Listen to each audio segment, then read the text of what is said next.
Friend, कैसे हैं आप? आशा करते हैं आप बहुत अच्छे होंगे। राम राम, राधे राधे। मैं आपका भाई राजेश ब्रजवासी, वन चैनल है अपना, और मैं ये वीडियो बनाने जा रहा हूँ कि स्त्रियाँ कितने प्रकार की होती हैं। प्रथम श्रेणी की कौन सी होती है, द्वितीय श्रेणी की कौन सी होती है, तृतीय श्रेणी की कौन सी होती है और चौथी श्रेणी की कौन होती है, इस वीडियो के माध्यम से मैं आपको बताऊंगा। इसको अनुवाद सहित कहता हूँ। और जल्दी से जल्दी हमारे चैनल को लाइक करें, सब्सक्राइब करें और कमेंट करें आपको ये वीडियो कैसी लगेगी। चलो, मैं वीडियो आपका समय ज़्यादा ना लेने से पहले इस वीडियो को शुरू करता हूँ। ये श्री रामचरितमानस है। इसकी आर्यकांड में ये माता सीता और अनुसुईया मिलन है, उसमें है ये।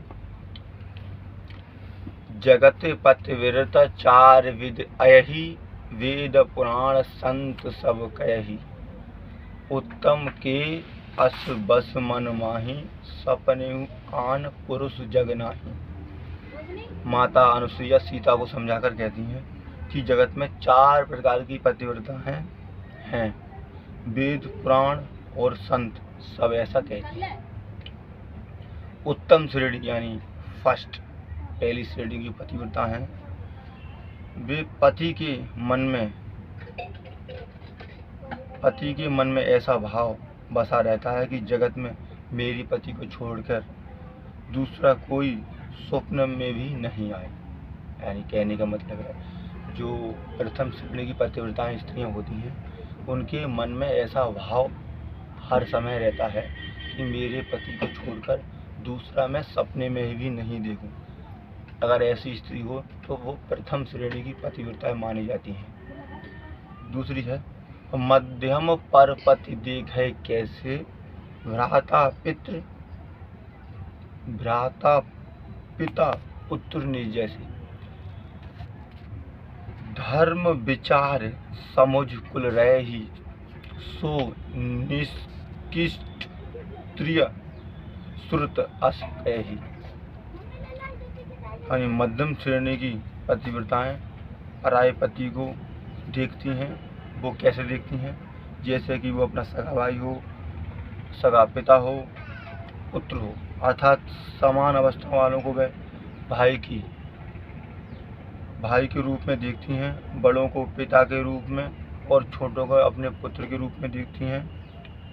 ऐसी मध्यम यानी दूसरी श्रेणी की पतिव्रताएं होती हैं।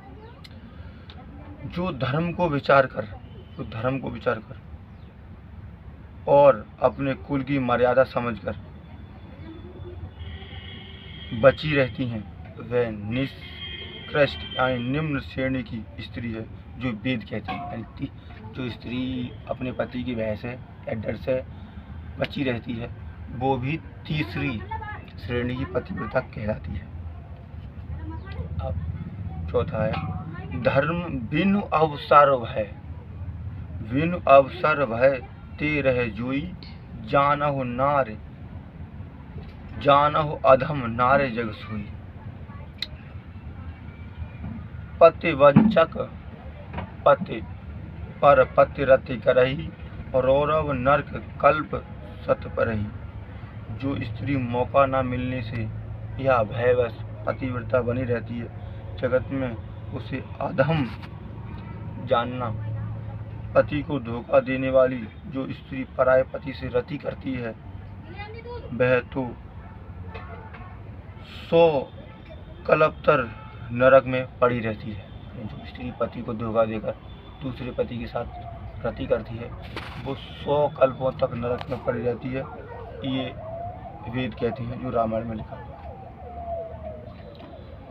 क्षण सुख लाग जन्म सत कोटि, दुख ना समझ ते सम को खोटी।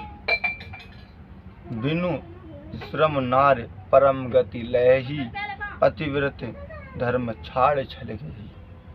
क्षण भर के सुख के लिए जो 100 करोड़ यानी असंख्यक, 100 करोड़ों से भी असंख्यक जन्मों के दुख को नहीं समझती, उसके समान दुष्टा और कोई नहीं है। उसके समान दुष्ट और कोई नहीं।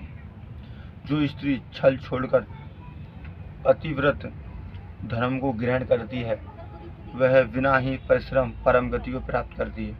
यानी कहने का मतलब है, जो स्त्री छल छोड़कर पतिव्रत धर्म को ग्रहण करती है वो कुछ भी नहीं करे, कुछ भी पुण्य नहीं करती है, फिर भी परम गति प्राप्त करती है।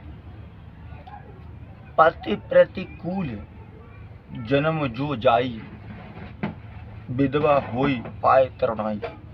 किंतु जो पति के प्रतिकूल चलती है, यानी पति से उल्टा चलती है, पति की बात नहीं मानती है, पति कहता कुछ है करती कुछ है,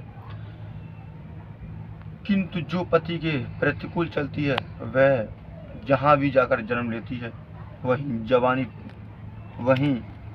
जवानी पाकर, यानी भरी जवानी में विधवा हो जाती है। जो पति की बात नहीं मानती है, पति से उल्टा चलती है, वो ये पतिव्रत धर्म है।